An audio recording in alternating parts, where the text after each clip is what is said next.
શહેરના Palanpur canal road પર ગત રાત્રે એક કરુણ ઘટના બની હતી। મિત્ર સાથે બાઇક પર પાછળ બેસીને જતી વખતે કૂતરું પાછળ પડતા તેનાથી બચવા માટે લાત મારવા ગયેલા યુવકનું બેલેન્સ ખોરવાઈ ગયું હતું અને તે જોરથી બાઇક ઉપરથી નીચે પટકાયો હતો।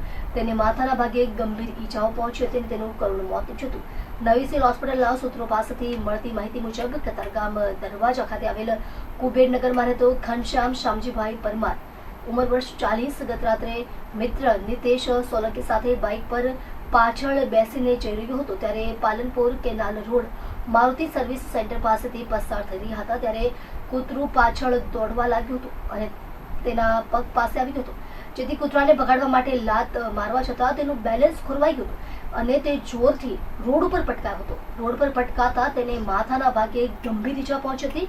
108 એમ્બ્યુલન્સ દ્વારા નવી સિવિલ હોસ્પિટલમાં ખસેડવામાં આવ્યો હતો જ્યાં ફરજ પરના તબીબોએ તેને મરણ જાહેર કર્યું હતું। વધુમાં મિત્ર નિતેશે જણાવ્યું હતું કે ઘનશ્યામ ક્રેડિટ કાર્ડના કામકાજ સાથે સંકળાયેલો હતો। ગઈકાલે તેનું કોઈ કામ હતું જેથી મારી સાથે બાઇક પર આવ્યો હતો।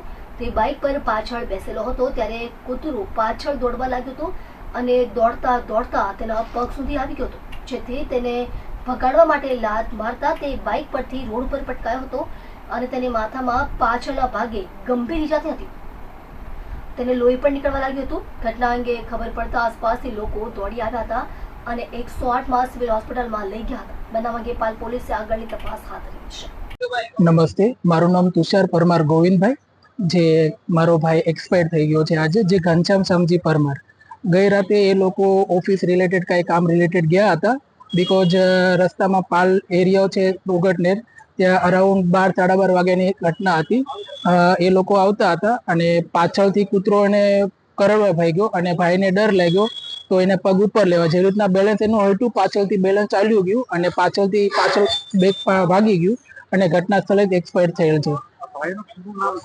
ભાઈનું નામ ઘનશ્યામભાઈ શામજીભાઈ પરમાર, ઉંમર 31 વર્ષ છે અને હાલમાં એને 6 વર્ષની છોકરી છે અને હાલમાં એને અત્યારે એના વાઇફ છે પ્રેગ્નન્ટ છે, 6 મંથ અત્યારે એમનું ચાલે છે।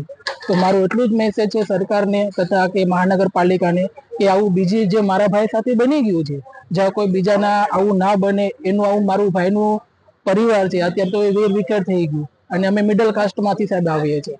તો મારું એટલું સાહેબને કહેવાનું કે બીજા સાથે આવું ના થાય એનું ખાસ ધ્યાન રાખો। ભાઈ કઈ જગ્યા પર કામ?